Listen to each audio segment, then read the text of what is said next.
Warning, the following promo contains Pokemon-based improv. Baneri, finish it with a double kick! Bang, bang, bang! Oh no! You've defeated me, Lord of Psychic Types, King Photon. King Photon, I knew it was you! You appeared in a shimmer of light in my bedroom to challenge me to a Pokemon gym battle. Say it's alright, but hey, I've beaten you now, and your silly Abra. Give me a gym badge. A gym badge? From King Photon? I can grant you anything. A wish? What's your wish? I'll tell you. A Pokemon roleplay podcast. Well, that's not my wish. It is now. Okay. Plug it in. Welcome to Critical Ditto, a tabletop role-playing podcast set in the world of Pokemon, focused on collaborative storytelling and improv. Is it a game? Yes, a role-playing game with dice and voices. I kinda would prefer a gym badge, if I'm honest. Well, I don't have any. Well, get the hell out of my room! Photon away! You're still here! Abra, help me, please! Abra! You're still here! Abra's gone! Oh, can I listen to the podcast? Search for Critical Ditto wherever you get your podcasts if you want a bit more of whatever that was.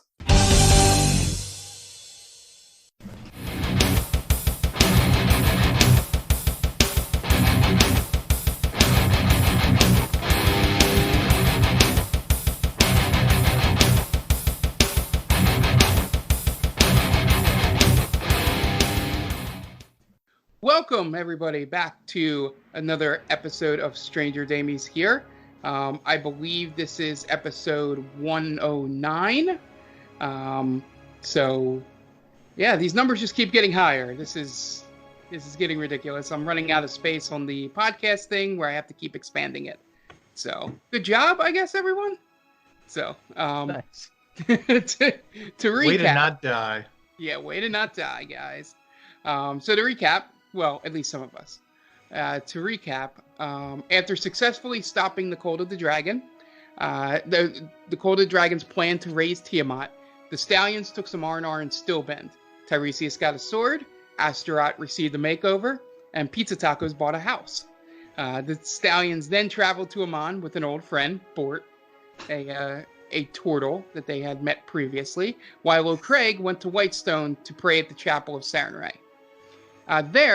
While praying, he was hit with the spell Power Word Kill with the word Morning Star, and his lifeless body fell to the ground.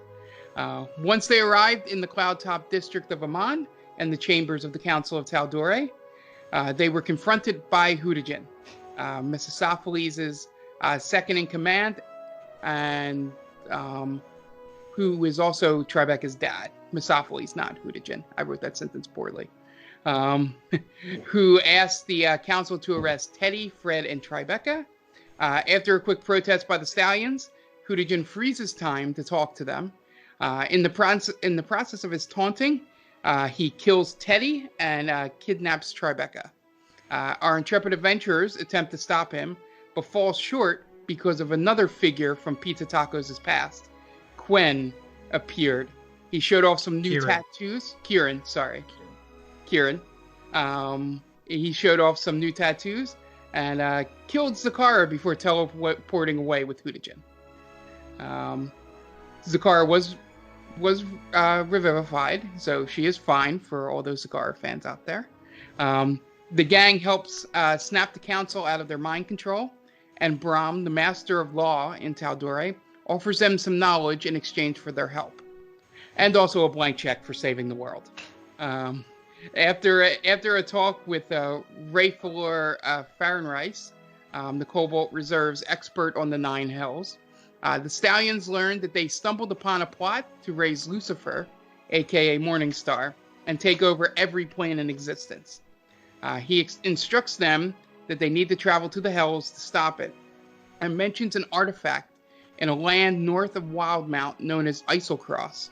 Will help them travel the River Styx and go deeper into the Nine Hells than most non-devils can on their own.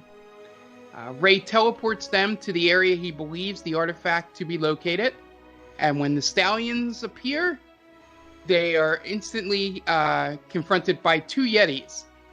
So Stallions, roll initiative. Getting right into it. Dun dun dun. Oh my god. 24. Okay. I'm no longer Dennis. I rolled a 13. Anybody We're else? doing- 25 to 20. Hold on, I'm rolling Astrop. 1 second.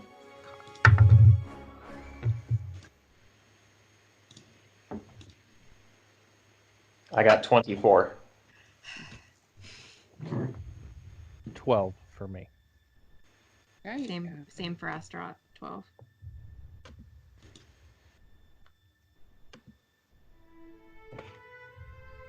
Zakar rolled a 2 also. I was going to say, and Zakar and Bort, what did you guys get? I rolled a 13. Okay. I rolled a natural 1 actually. It's not bad. Mm-hmm. That's how you want to start. All right. That's exactly how you want to start. Top of the round is Fred. All right, 2 Yetis, and it looks like they're one with the red dot is pretty close. I'm going to throw a dagger at it. All right. You go right ahead. And 1 second. Just to let you know, if you guys don't go over that, go in that middle path, that's difficult terrain. So it's half your movement to get past those ledges there. Okay, Okay. so 25 to hit. That Yeah. definitely hits. Then that does 6 damage plus Okay. the sneak attack, which is sneak attack is 23 damage. So total of 29. This is 29 points of damage. Secret. Yeah. So this is. Yeah, you see the dagger come flying out of Fred's hand. It hits the Yeti up by the collarbone area, and he screams out in pain. And then he looks over, and now his eyes are full of rage as he looks over in your direction. And he looks, there's blood just oozing out of the wound at this point. All right. Bonus action, movement. Or do you have? Or you? No, I'm not going to do anything else. Okay. All right. And so that brings us to pizza tacos. Okay. He hit this guy right here. Yep. The red. One in the red. Yes. And what would you say about the terrain? It's half your movement to get over. It's like a ledge you have to climb. Assuming I don't go through the If middle. you go through the middle. It's Normal. Yep. Okay. I am going to 5, 10, 20, 25. I'm going to go here. okay. I'm assuming this thing's giving me some sort of cover against this guy. Yeah, I was more seeing that as something like on the ground, Okay. like a piece of wood just on the ground. Not All so right, much something well you then- can hide behind. Okay, then I'm going to just use those movements that way to go here instead. Okay. And I'm going to short bow the other guy. All right, go right ahead.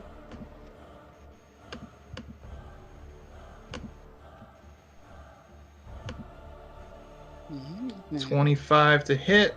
Yep, 6 that hits. damage. 6 damage. And now you've gotten that guy's attention as he screams out in pain and stares in your direction. So the Bonus first action, I'm just going to Hunter's Mark him. All right, go right. I'm going to. Actually, I still have how much movement too? Well, So from here. So I still have movement too. I still have 20 feet of movement. So yeah. So that I'm little gonna- haze thing means he's hunter's marked. okay. So 5, 10, 15, 20. So I'm just gonna go back this way, All right. down the ledge. Okay. All right, That yeah, should be- you go through the middle and you get behind your turtle friend there. And then as soon as you get down there, Pizza Tacos, you start hearing some rustling in the snow, and out popping right in front of you is a. Wait, how do I get this? Yeah, so something's popping out. It's just like. I was on the wrong layer. It's my fault. As a very large tiger with a couple of saber tooths, you would say, pops out in front of you and growls right in your face. Okay. Am I engaging with this one now, or it's the end of my turn? It's the end of your turn. Okay. Yeah. You sort of just, by going into that, I had it set as a marker. If anybody stepped on that row of squares, it would alert him before his turn. Okay. So, so that brings us to the Yeti. The one on the left will go first. They have 40 feet of movement. So this one, I got to get back to here. And that one should be able to make it down there because it's 10, then 20, and then 10. Yep. So he's going to take his attack at his first attack at Fred there. He's going to swing his claws around.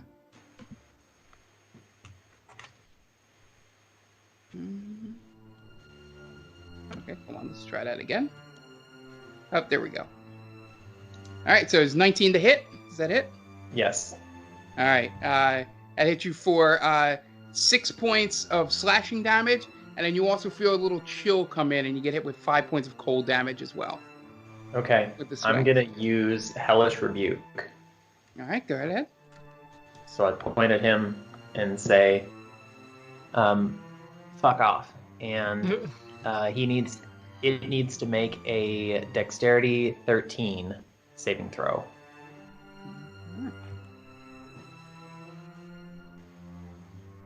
All right, and he fails. So it takes the full 10 damage. Okay. And right after he hits you, you see him drop to one knee. And at this point, he will take a look at you with his gaze at you. It is a Constitution 10. Constitution saving throw DC 13, Fred. Okay, 1 second.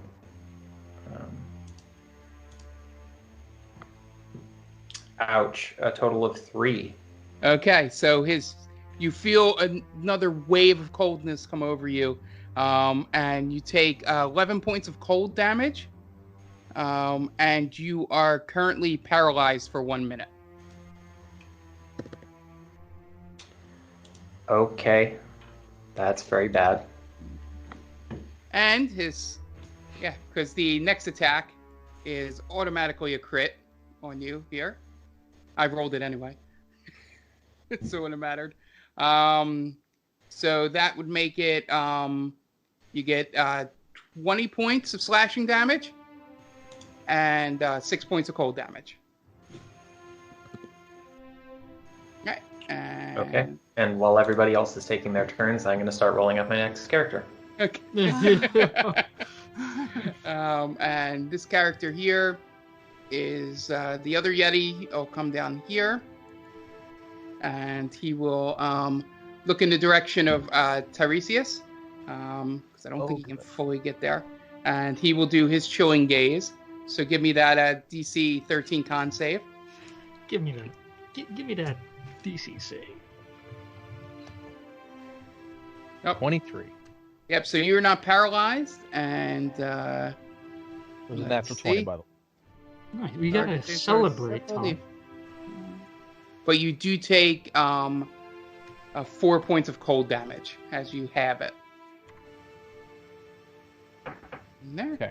That'll end the Yeti's turn, and that brings us to Bort. Alrighty. Let's see. Really not much I can do. Okay. I'm gonna turn to you guys. I think you got this under control. I'm going after Ugly over there, and I'm going to Rage as a bonus action. Alright. Now I'm enraged. Grr. Now you're an angry turtle. I'm an angry turtle. Alright, I'm going to move up to the green guy. Okay. Excuse me, coming through. Pardon me. All right, and I'm going to take a swing with my great axe. All right, good.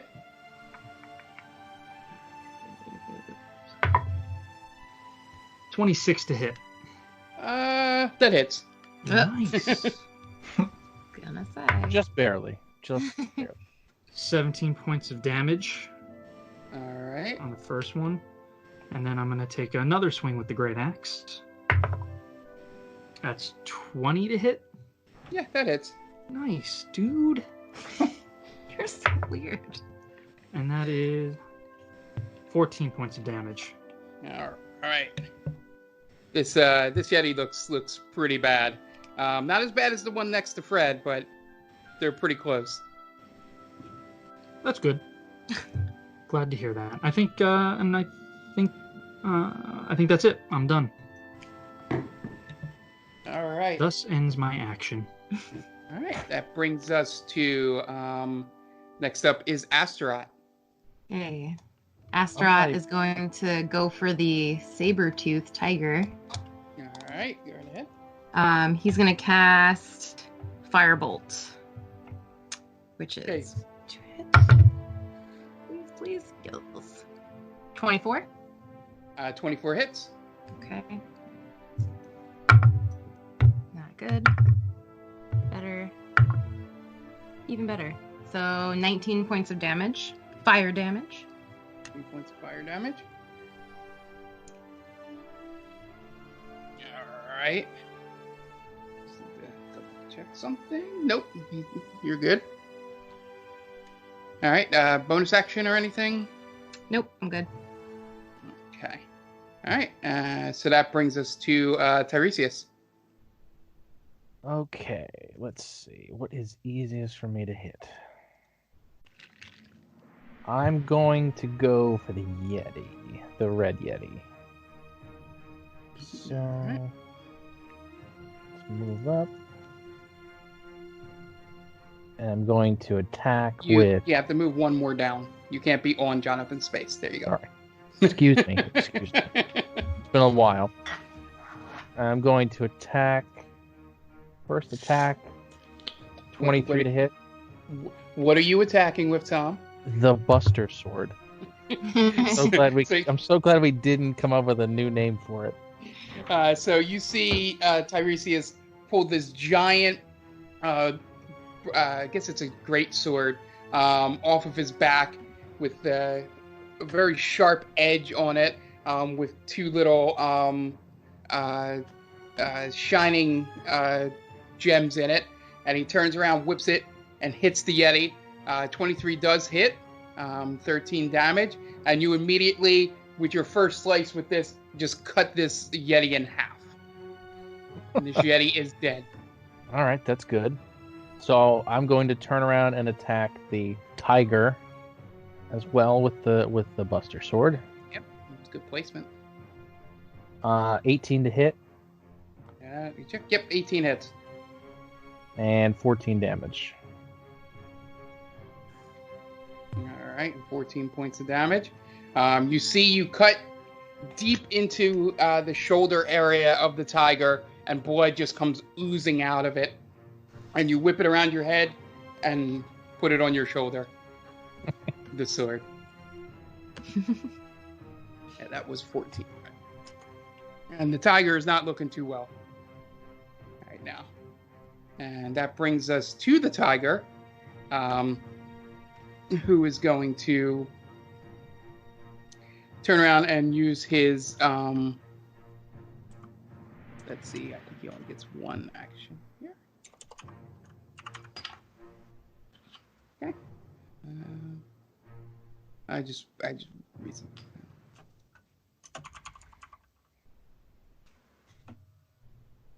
Okay, no, he's not moving. So he's just going to try and bite you, Tiresias. Okay. Since you're the one that just attacked it. That's fair. All right, so he's going to reach out, and his teeth are just going to scrape right off your armor as he rolls an 8 to hit, and he just lets out a roar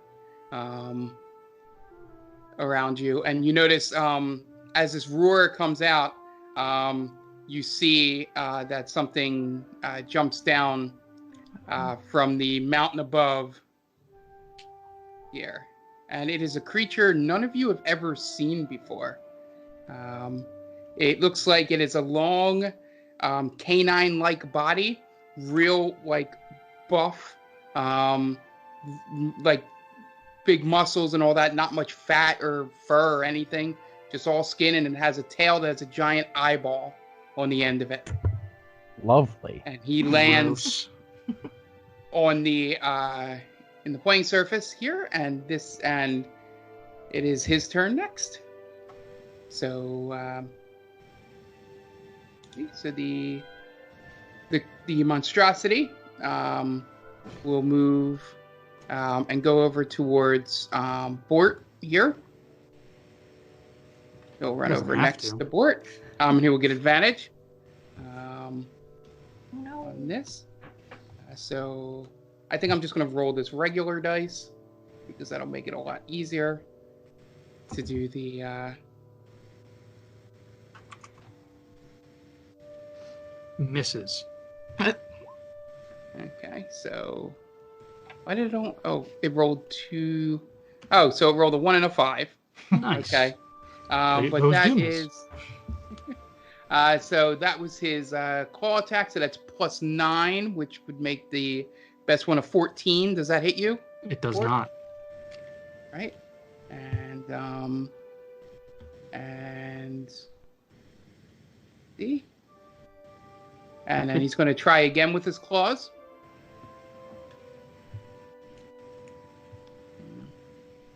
No, I'm just going to do it the way I did it.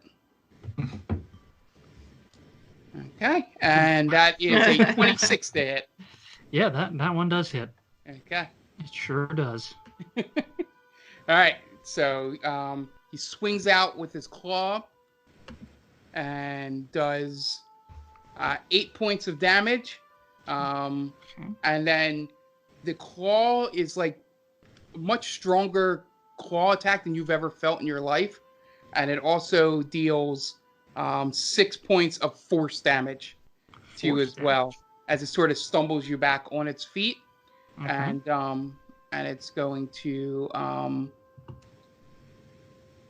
turn and do... It's going to turn and look... let's see. No. Actually, it's going to just bite you. I'm just going to bite you. Oh, yeah, that's fine. He's hungry. Alright, so that's it's a 26 to hit again.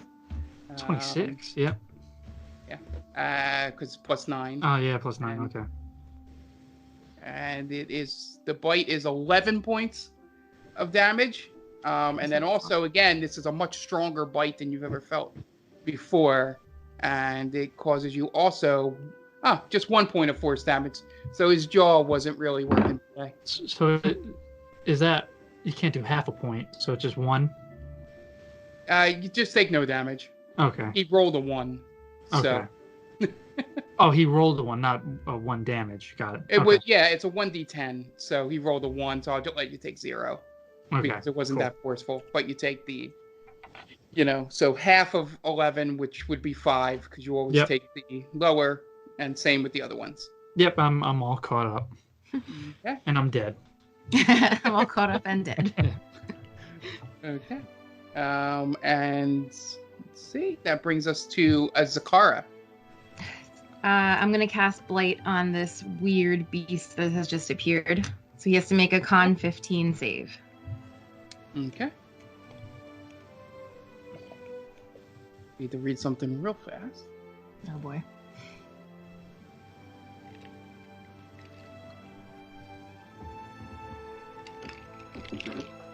Okay, that's a con save, right? Yep, 15. Okay. He fails the con save. Yes. All right. But... Oh, no. The tail swings down and absorbs half the spell.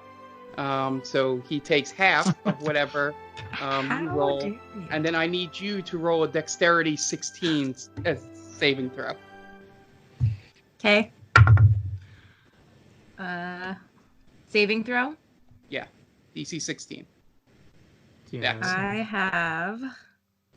I'm going to expend a charge of my Ring of Evasion to automatically succeed, because I definitely would not have. Okay. All right. And I roll half damage now for him? Yeah, well, it's half of the damage. Okay.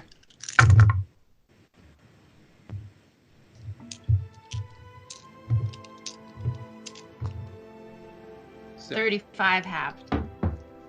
So annoying that you can count 18. quickly. What? That's so annoying. You just like pick up. We get it. You can count. All right. Takes 18 points of damage, and you see the eye suck up a little bit of the spell. Ew, gross. Okay, so that brings us to- Oh, you got anything else you're doing? Actually, no. I'm good. Sorry. Everybody roll perception checks for me right now. Perception. Yeah, perception. Christ, what is happening with this dice? 13. 9, but my passive. I don't know if that matters. 13. Oh, Astaroth. Sorry, I keep forgetting. I rolled a 19. Okay. 10. Astaroth. I'm paralyzed. I can't look. Yeah. How the heck Yeah, do I- but you, in your paralyzed state, that roll lets you hear a little bit. The ones that rolled higher than a 15, you hear really hard and deep foot stomps coming down in the same direction that other creature did. Everyone else hears like normal, and then all of a sudden you see this gigantic, literal giant jump down. Literal giant. And land. Oh God. And land right here. Oh. And it is a icy blue giant with some patchwork leather and metal armor on, and with like a skull head. Like basically, he used a skull of a dragon as sort of a helmet that he has on his head there. Oh, good. And Not cool. and it is his turn next. Good. He's styling Even better. and profiling, man. This is I'm going so right. well. For the full So minute. he is moving over towards Bort because it's the first thing he sees. Doesn't get advantage because he's not technically flanking. Oh no. But he He wants a new helmet. he pulls his great axe out and takes a swing at Bort. 13. Misses. He misses with the great axe, and he growls and then takes another swing. 29, does that hit? Does 26 hit? It doesn't. I don't know why you're laughing. So you take 22 points of damage, halved. Mark, I to don't know if 11. you heard me. I said it didn't hit. I don't know if you heard that. What a I great doubt joke. you have a 26 AC. I wish. So 22? Yeah. All right. I'm fine. This is nothing. This is fine. Everything is This is fine. fine. This is great. All right. So that brings us back to the top of the round. Fred, make your save again. Okay, so this is a con save, right? Oh, I'm sorry. Actually, you're up. The guy that killed you or that paralyzed you is dead. Okay. Yeti, the one next to you. All right. Free to move. I think I want to flank the saber-toothed tiger. Go ahead. 2, 3, 4. Yeah. I'm gonna attack it with my short sword, then bonus action to attack with let's do the attack with the short sword first. Yeah, go ahead.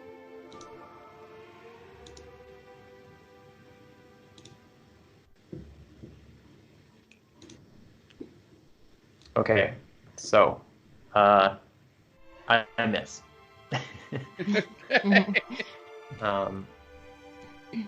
Then 10 does miss. okay, so then I will use my bonus action to attack with a dagger. Oh, go ahead. A 27 to hit. That just barely hits. And then a total of 30 damage, including sneak attack. All right. Now, quick question about sneak attack. Is it usually your first attack that it works on, or the first one that hits? It's the first hit of the round. Okay, no problem. I just had forgotten it. That's the only reason I asked. So you go and swing and miss, so you pull out the dagger and you stab it right into his throat, and blood gushes out, and the tiger falls over dead. All right. And I'm still bleeding and frozen. Yeah, you guys are real cold. Not as cold as you would have been if you wouldn't have took the jackets from the guy back in Oman. Yeah. Right, this is the coldest weather. This is even colder than than the place that O'Craig comes from. You're much more north of there. So, yeah. I'm doing it for more Dan's perspective. It was what he thought his O'Craig's area was like. This is even colder. All right, so that brings us to Pizza Tacos. All right, I'm going to cast Mass Suggestion on all our enemies. Interesting. They have to make a Wisdom save throw of 18. Pretty high. Yeah, you're probably going to get the Yeti at least. Yeah, Yeti rolls a 6.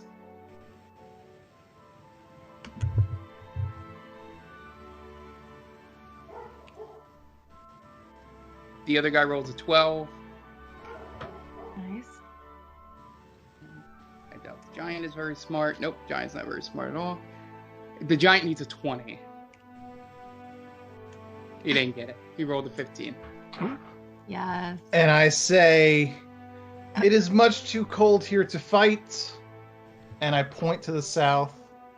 And I say, head 10 miles that way and wait for us. Now, with suggestion, just to let me know, do they get to roll again at their next turn? Like, do they move their movement? You suggest a course of action limited to a sentence or two, which I did, and magically influence up to 12 creatures of your choice that you can see within range and that can hear and understand you. Creatures that can't be charmed are immune to this effect. The suggestion must be worded in such a manner as to make the course of action sound reasonable. Asking the creature to stab itself, throw itself onto a spear, immolate itself, or do something obviously harmful automatically negates the effect of the spell. Each target must make a wisdom saving throw. On a failed save, it pursues the course of action you describe to the best of its ability. The suggested course of action can continue for the entire duration. If the suggested activity can be completed in a shorter time, the spell ends when the subject finishes what it was asked to do. You can also specify conditions that will trigger a special activity during the duration. For example, you might suggest that a group of soldiers give all their money to the first beggar they meet. If the condition isn't met before the spell ends, the activity isn't performed. Okay. All right, so we're out of combat. Unless if somebody wants... Unless if... no, because you guys wouldn't be dumb enough to take attacks of opportunity as they all move away. So, all right. End of that battle. All right. Man, I can't wait till those got eggs on their faces when we don't show up, right, guys? That's right. I am bleeding to death. Aw. Can anybody heal me? I'll help you. I could, actually. I think we all could at this point. Probably. Anybody got better than Cure Wounds? Let me look. No. How hurt are you? I have 27 hit points left out of 75. I don't really know what that means, but I'll cast Cure Wounds at what? You're not that worthy. 3rd level. Thanks. That gives you 3d8 plus 4. Or do I roll that, or he rolls that? You rolled it. It's You 18. rolled it. Oh, did I roll it? Okay. 18. Thank you very much. 18 points of damage.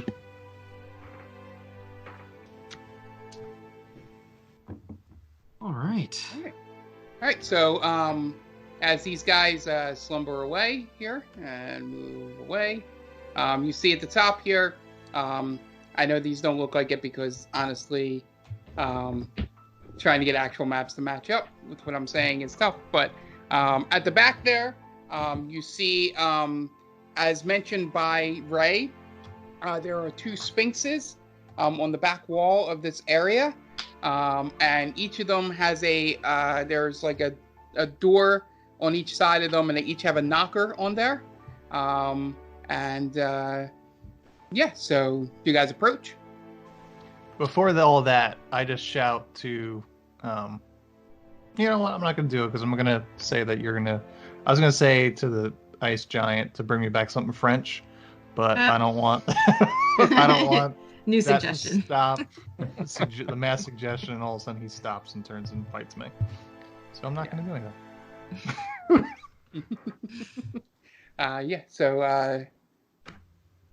So that's what you guys can clearly see from where you're standing. Feel free to perception or investigate or just walk up to it. They are stone sphinxes, by the way, not actual living sphinxes. We're talking about these, right? Yeah, the things that look like dwarves on your map. All right. Can I just investigate the door? Or the go right ahead. doors? I'll investigate the sphinxes. Okay. Ooh, natural 20. Ooh. Okay. Yeah, And I rolled so 19. 19. So as you approach the door is pretty solid. You can't move it. It doesn't seem like it's locked. There's no keyhole. You know, it just has the 2 knockers on it. You know, and it doesn't seem like there's any way to pick a lock or you would think even bust through. These are pretty solid doors built into this cave here, or it would take a while to kick in. And then as you approach the sphinxes, which one do you go to first? I read left to right, so I'll go to the left one. All right, you go to the left, and as you go to the left, the head animates and looks at you and goes, "Hello, how you doing? My name is Siegfried. Oh, God. And this is my boyfriend, Roy." Boyfriend. I don't know if that's canon. I don't know. Were they life partners? Is that what you say to the Sphinx? I don't know if this is canon. So how can we help you today? And you see the other one's head animates and looks over at Bort. Man, this would be a better question for someone that took notes. Greetings, Siegfried. We would like entrance into this here door here. Okay, and he goes, "All right, that's fine. Just so you know, you have to use one of the knockers, and we can tell you which one opens the door. But just so you know, one of us lies, and the other one tells the truth." Great. Excellent, Siegfried. Which one are you? I am obviously the one that tells the truth. Insight believe check. me. All right, go ahead.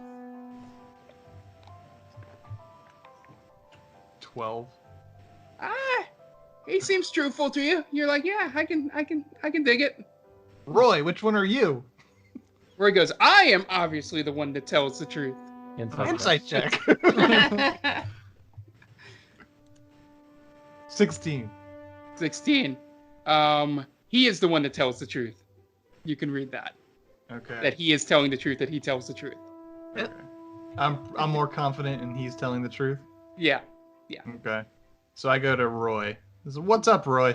How you doing today? Pretty good. How you doing? It could be better. It's a little cold out here. Yeah, well, when you don't have any blood going through your system, you don't really notice it. Yeah, I got plenty of blood going through my system. You know what I mean? Yeah, we can't move, so.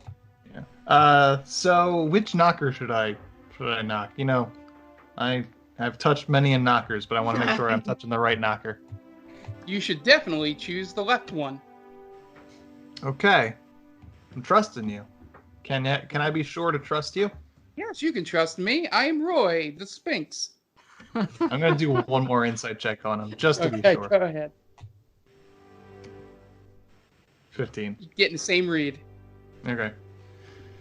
So I think Roy's telling us the truth. I think it's the left one. Can I use? Who's at the door? Yeah.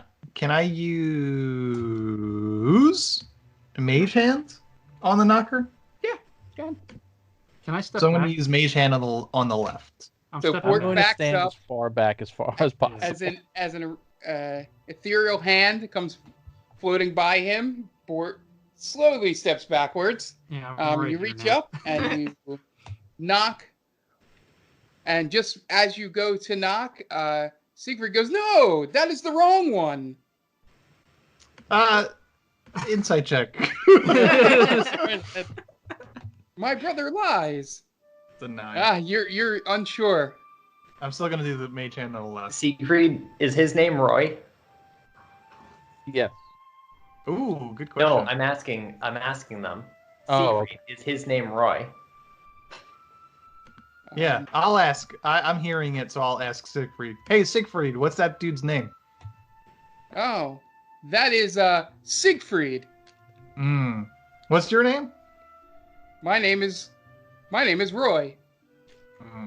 Okay, Just got I'm okay. doing the left one. So, yeah. I'm going to award the good insight rolls earlier.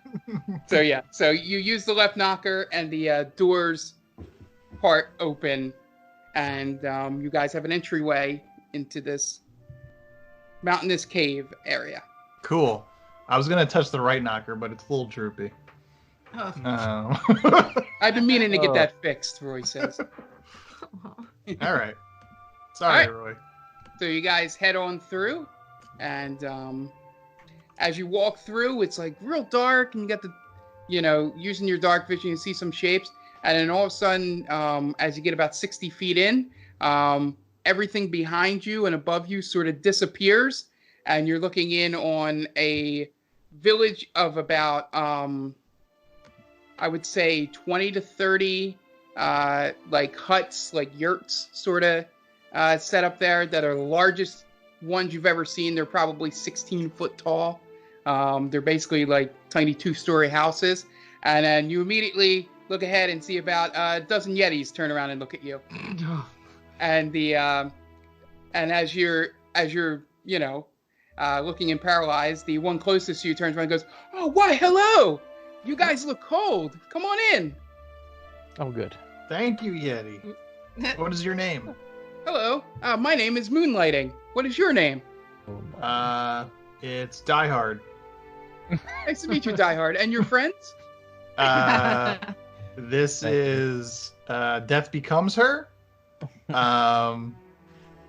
I can't think of other Bruce Willis movies. My name is Cop Out. Sixth Sense.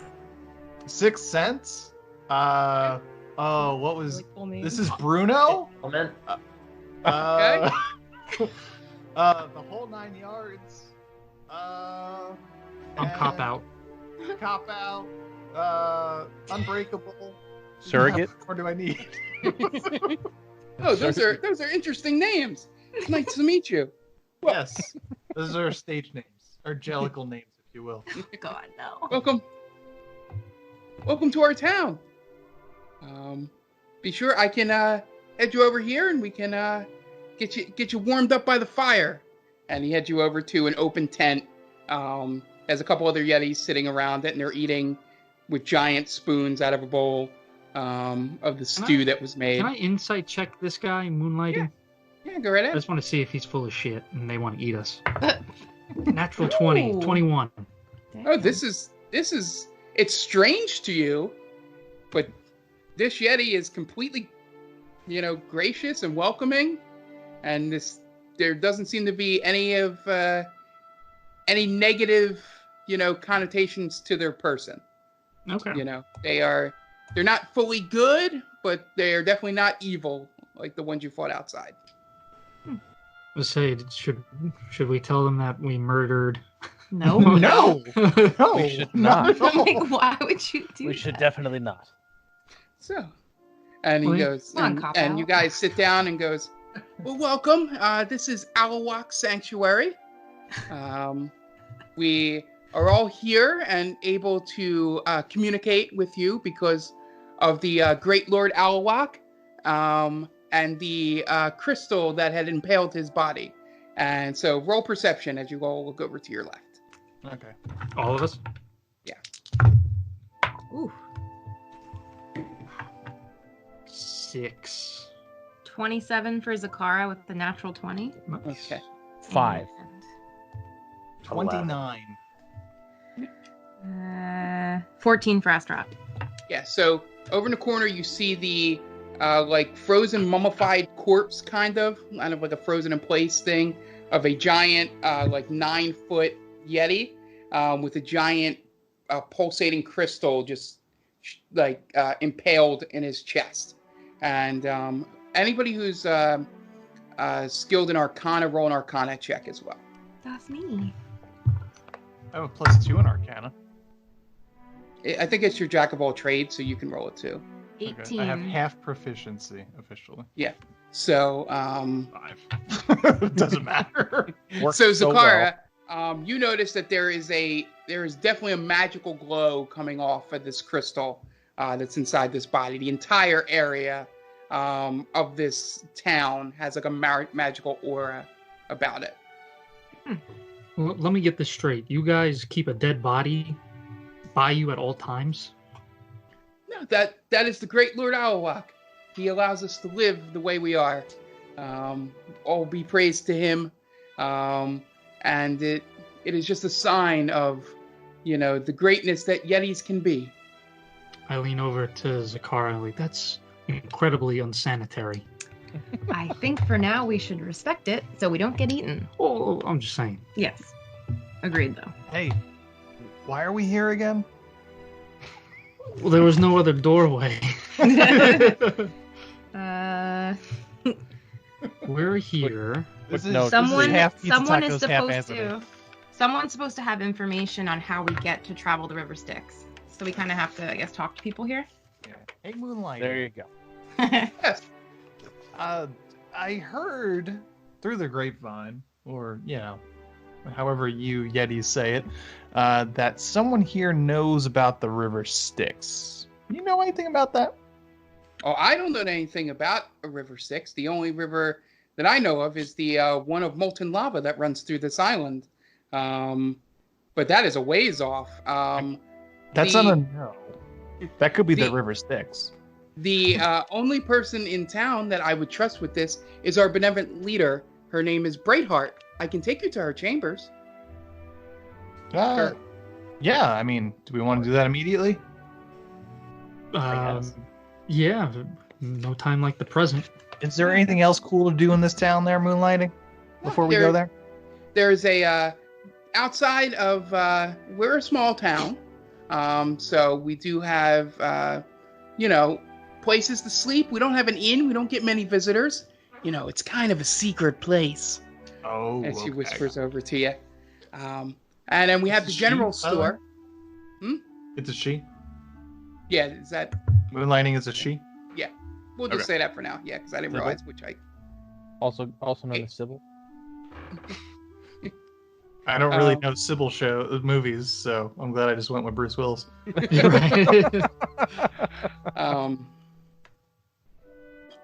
And she goes, well, we have the general store, which also kind of doubles as, the place to pick up food. And then, we have to sort of fend for ourselves here because we are much more into learning things than we are the primal instincts of our kin that are out there. Oh, very interesting. We know a half-orc that's kind of like that. You know how beastly those half-orcs could be. What do you guys study? Here we're studying essentially what this place is that we live on. There's a lot of interesting things on this island.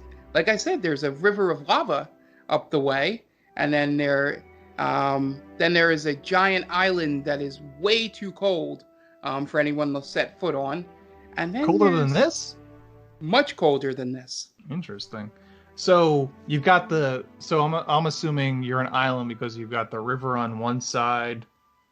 Do you have other bodies of either lava or water on the other side?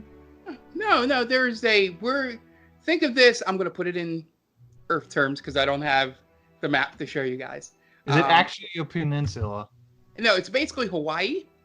In that this island, what you're on, is basically the big island of Hawaii, and then there are other little islands around, and it has the river is like basically goes halfway through this island. So it's an archipelago. Yeah. Archipelago. Yeah. Archipelago. There you go. Yeah. So there are multiple islands around. This is the largest of them. Okay. What's the name of this one, by the way? We call it. Double check for you 1 second. It's I believe it's pronounced Faron. Faron. Faron. I'm going to double check that while you guys talk. Cool. Moonlighting, you have been most helpful for us weary travelers. Thank you. I'm glad to help. It's always nice to meet a friend. We don't get many visitors up here, you know, in the fact that most of the time you can't find us. So it's pretty difficult, I must say. We had a little the door is a little tricky, but we figured it out. Oh, you met Siegfried and Roy. Siegfried and Roy. Yep. Yeah. They help keep out the those crazy giants that just come from the north. Oh, we saw one-on-one. Ooh, did it try to eat you? A little bit. He never got that close, but like he kind of wanted to. You could tell. That's good to hear. It's foreign, Foren, not an. Foren. Okay, Yep. perfect. Yep. And sorry, I keep asking questions. I'm sorry. yeah, no problem. Go Do you ahead. happen to have like a map of this area? Yeah. I'm gonna see if I can. This is the in-game. It's going to be a crudely drawn map of the area, but what I'm going to put into the Skype chat is going to be a much better version of it. I hope this works. Hope so too, for your sake. Jeez. Yeah. It better work, Mark. I'm just trying to Coming to blows here on Yeah. D&D. Oh, Bloody Mary and a beer and a half in. Let's go time. I haven't seen you drink anything. What? Or maybe I haven't been paying attention. He literally just drank his beer like He's 2 an minutes ago. alcoholic. Oh, there you Hey. go. Now It should be in the. Oh, yeah. oh, there we go. That's So so the, cool. That's the not river's a little Hawaii. longer than I thought. That's not Hawaii. That was the first thing that came to my mind when I was thinking of the type of islands it was. That makes sense. So where are we located? You're in Owlwax Sanctuary, Okay. which they have drawn in crayon with a Yeti face. Aw. It's really good, though. Oh, thank They you. did a very good job. We've love lost the Yeti. we've lost a lot of people trying to scout out the north. That's why it's not as marked up. Question for As you, the rest of it. Moonlighting. Yes. If I wanted to get to like Soldair Field from here, how much of a day's travel is that? You know, I have never heard of that. Hmm. Do you know which Oh, island it is on here? No, I'm thinking it's mainland. Like it's where like a lot of half. Like how long do I have to go? I think it's. If I'm guessing, it's probably east. But I'm thinking there's like half orc territory. To be honest, I have never been off this island, so I would. Okay. Outside of this map, this is all I know. You're telling me there's more than this? Oh my god, yes. I mean, just it's like if I'm looking at this map, right? Yeah. Like the I map could see sent like you. a crudely drawn map, and it's like it's a boat ride away, man. I mean, it's pretty nice here, so Wow. I totally get why you would never want to venture out, but yeah, like I'm from the south, and we never have to wear clothes like this heavy clothing. I never have to wear clothes. Oh, the south. You mean like Bowen Post? Oh no, like further. Like you owe like we're pretty cold right now. Like we know the word hot. Do you understand the word hot? Well, the river's hot. Right. Like imagine weather like that, but like maybe like 50 degrees cooler. I've heard rumor of a town north of here that goes through something like that and goes cold again. Wait, what? Explain that to me. That's all I know of. So back up a little bit. Yes. Do I understand? Do I understand the idea of hot and cold and temperatures and climate is usually colder up north? Would I understand that that's a little off? Yeah. Okay. Back up a little bit. Can you explain that to me? So you go north and it gets hotter? And then sometimes it's colder there. Sometimes it's wetter. How far are we talking about? Oh, and she points. She's like, well, it's the furthest they've gotten north here and marked up there. Is there a reason why it gets warm? Well, I have no idea. I haven't been there myself. What's it called? I think it's Mudolos. I think that's how you pronounce that. Okay. Is there any place we should stay away from, like danger zones? Well, that island all the way to the north that's really cold, which in your case she points to, I guess it's Biesel up there.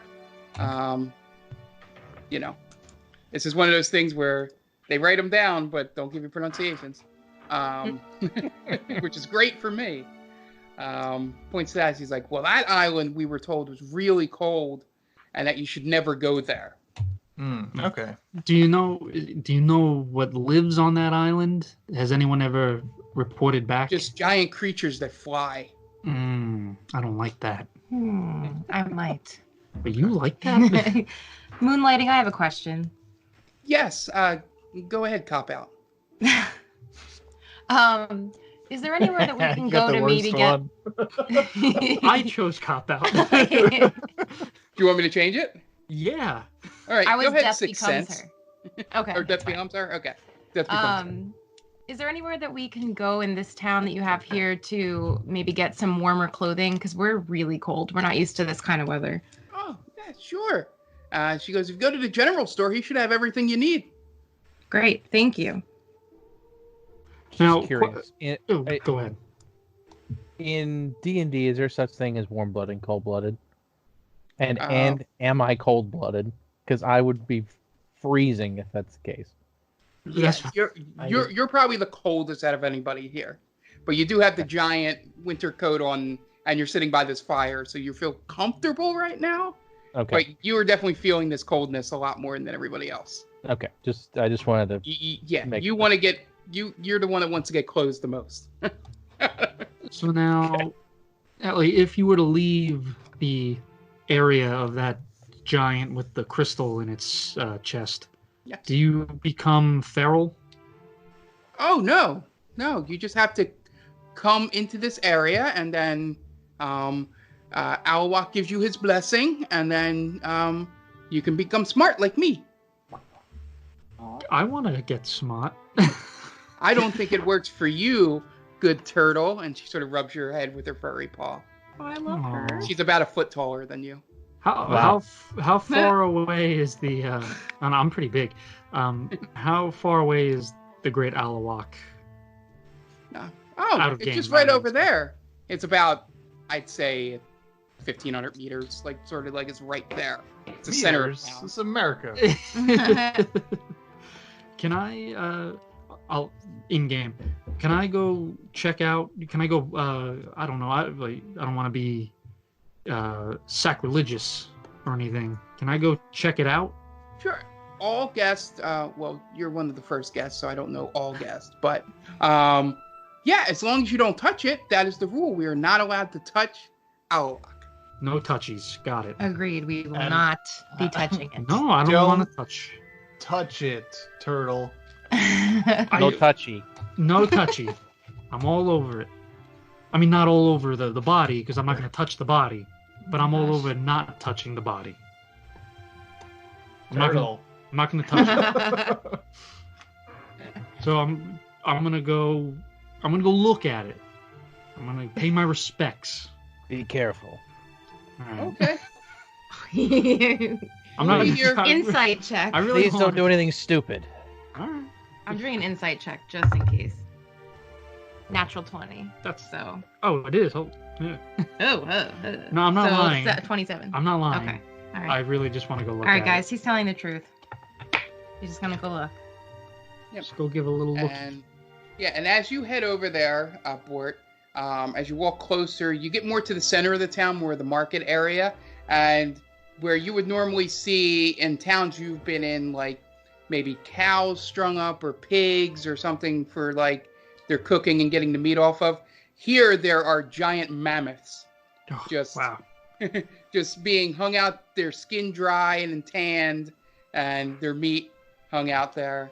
And yeah, you can tell that this is sort of like, to put it in, again, real world terms, it's like in Super Mario Brothers when you go to Big Land. No. You know. Okay. That's what it sort of feels like to everyone here. Okay. Yeah, So you walk over and you see there that as much of it is a dead body, there's no odor. It is solid. You know, there doesn't seem to be any fleshy parts or any kind of, blood or anything on it. And this crystal, sort of hums as you get closer. And it is just like sort of a vibrating hum to it. I'm gonna I want to try to see if I can feel anything coming from the crystal. Okay. I'm gonna try to concentrate. I desperately want to be smart. Oh. So. All right, roll an intelligence check. Oh no! I don't want to do that. You're bored. You'll be fine. That's pretty bad. Nope. That's his. I have to roll very, very high. His worst one. 13. 13. Oh, you get over there and you close your eyes and you hope and you think you feel something come over you, or you're pretty much wanting to believe that something is coming over you, but nothing really does happen. But Bort may think it did. Okay. So I get up and I kind of give myself a little shrug and point to my head and try to recite some algorithms that I think I know. Yeah. Algorithm?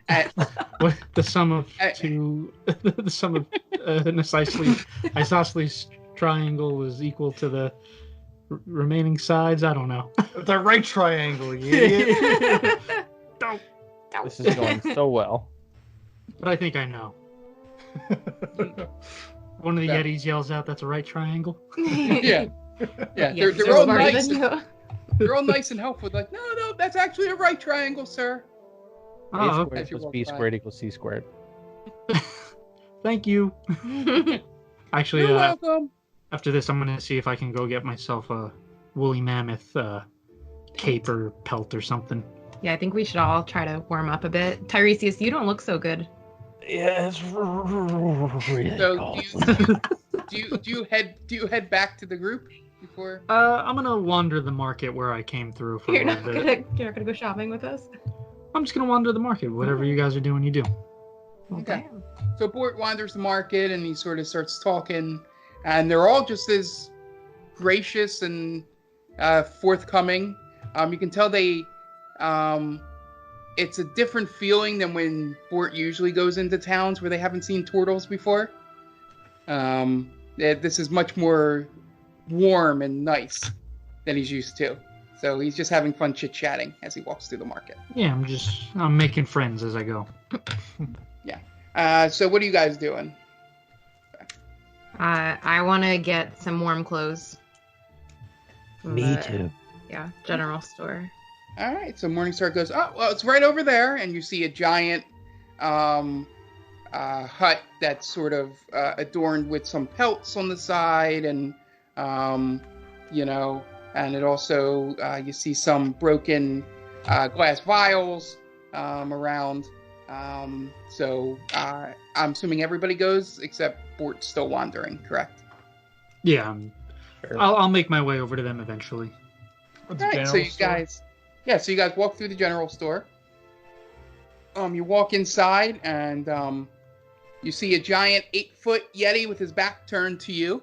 But he's much hairier than the other Yetis you've seen around. And when you guys walk in, it's the part right before you get to him is sort of like a beaded curtain.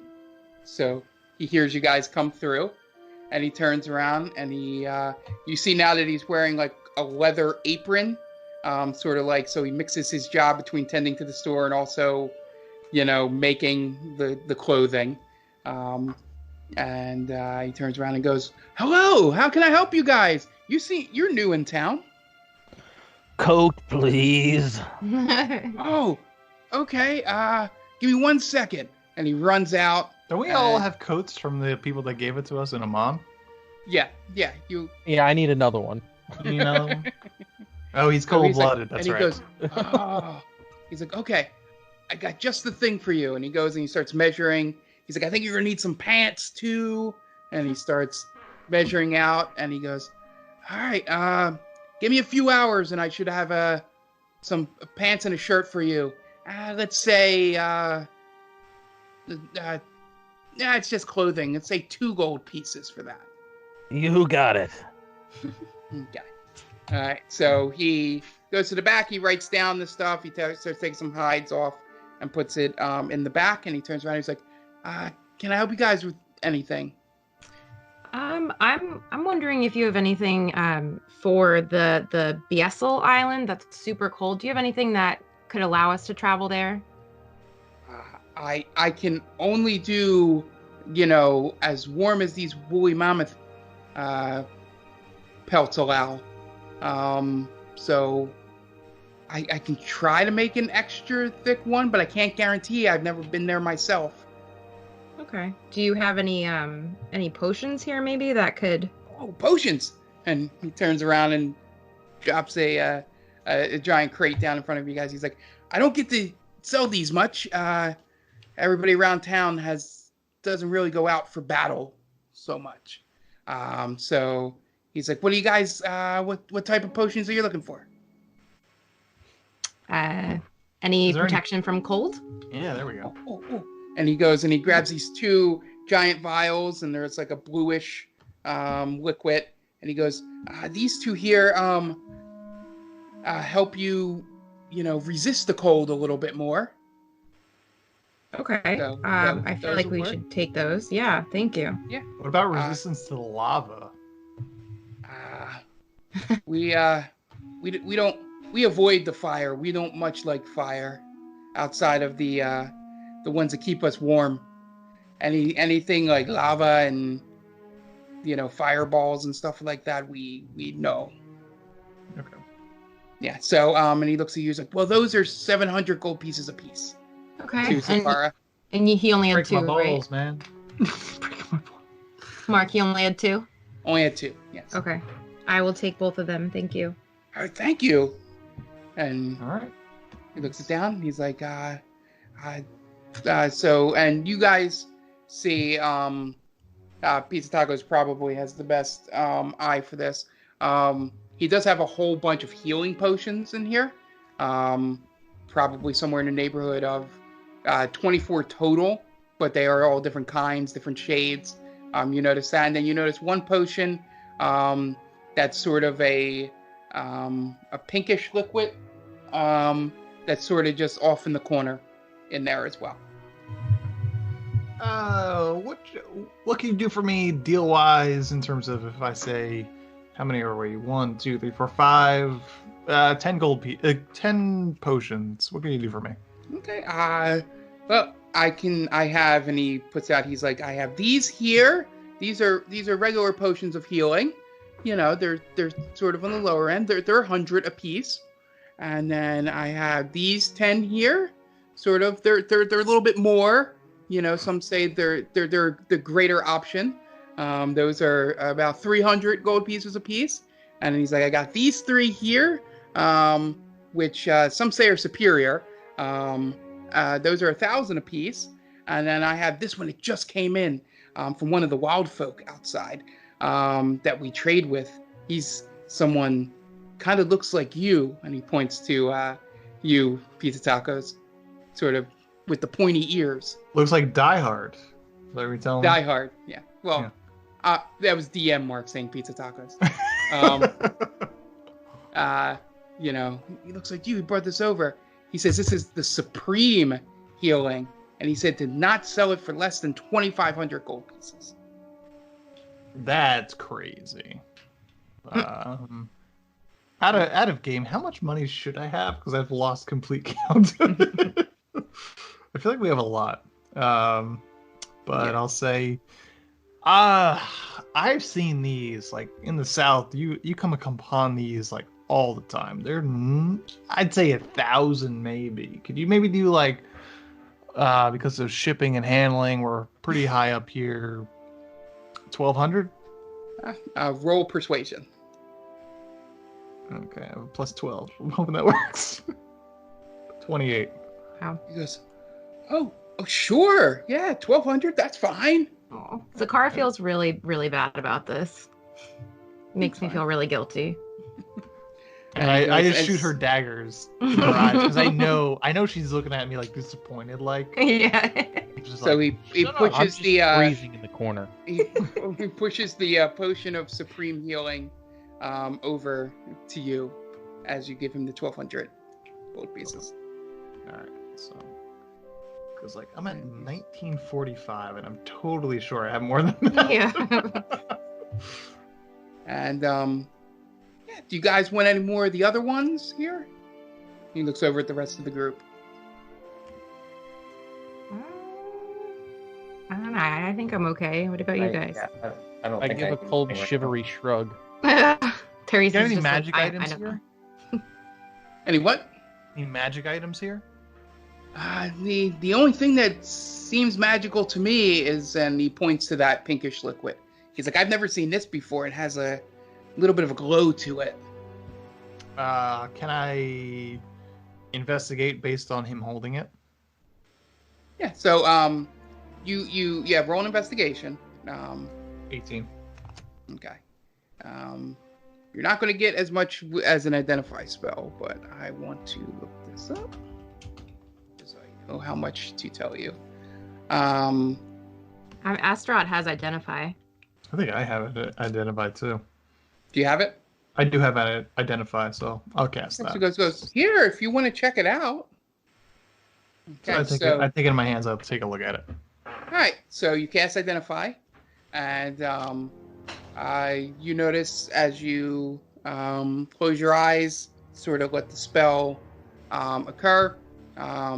You're sort of off in a corner. It takes about 10 minutes, sort of to do. It says only here 1 minute casting time. Okay. Oh, you're not doing ritual? You're going to use a spell slot? Yeah, I'll use a spell slot. Okay. So yeah, you take the minute, you draw the runes around, and you sort of look at it, and it's called a potion of vitality. When you drink this potion, it removes any exhaustion you're suffering and cures any disease or poison affecting you. For the next 24 hours, you regain the maximum number of hit points when you use your hit die on a short rest. And the liquid pulses with a dull light, and it kind of looks like a heartbeat as you look at it closer. Okay. Oh, this I know this. This is just like a simple poison spell. It gets rid of any poison. Yeah, I feel like poison up here doesn't really last that long, right? It's cold. Yeah. So price tag is 2,000 gold pieces for that. Jeez, man, whoever sold this to you saw you coming. I don't want to be mean or anything like that, but like poison spell, potion, 150 piece, like maybe. Okay. Roll a persuasion check. Yeah, you're gonna have to, going that low, you're gonna have to roll really high. 31. The 31 count. The DC was 30. Oh my god. Just plus 12 modifier. Yeah. Yeah. So he's like, yeah, sure. You said 150? Yeah. Like, you know what? I'll give you 175. How about? Okay, that sounds good. You seem like a good man. Thanks. And Zakara's just dying on the inside right now. He same look. pushes it forward. And Tiresias is too cold to care. Shut up with your eyes. I literally have no idea what's going on because I can't move. I'll tell you later. Yeah. Thanks. And he's like, yeah. So, and he looks over at you. He's like, I apologize, I didn't get your name. And he looks over at you, Tiresias. It's Tiresias. Tiresias. Stage name is Unbreakable. Yes. Unbreakable. So Tiresias, if you I don't know if you've met Brightheart yet. If you guys want to go and talk to her, and then I'll have the clothing ready for you when you guys set out to where you're going next. Sure. One quick question for you. What did I just pick up? Potion of Vitality and 1 potion of Supreme Healing. And yes, your question, Death Becomes Her. This wild folk you mentioned, where can we find them, or do you know their name? Oh, they're all over the island. Oh, so there's more than one of them. Yeah. Okay. Great. Yeah. And we'll keep an eye out. Yeah, when we try to go out, they try and kill us. Oh, I'm sorry to hear that. That's awful. But this one, he likes to make money, so he trades us some things that we wouldn't normally be able to find. Do you know his name? I don't. Brightheart might know that. Okay. We'll have to ask. Thank you. You're welcome. And he's like, and I'll get working on your clothing right now. And he goes to the back, and you hear him start getting to work. So you guys head out. Bort, in the meantime, you were able to find, it's not fitted to you like Tiresias's would, but you find like a cloak, like a shawl sort of situation that like covers your shoulders and like half your back, and it's all made of mammoth fur. Nice. How do I feel? You feel a little warmer. Okay. You think you look badass. I wanted to have like a little hood with the mammoth tusks sticking out if possible, if that's available. Okay. And he goes, yeah, you pick that up as well. Mark off 5 gold pieces. Okay. You know. Sure. Yeah. So you guys gather all together, and Moonlighting goes, all right, let's go see Brightheart, and she walks you to the north center part of town, to the most garish, gaudy looking hut in the village, and you guys walk inside, and you see the largest Yeti you've ever seen, probably about 9.5 foot, looks about the same size as Owllock, and sitting there on a throne made out of mammoth bones and tusk, and she looks over at you and goes, oh, hello, visitors. My name is Brightheart. How can I help you today? And that is where we'll end this episode.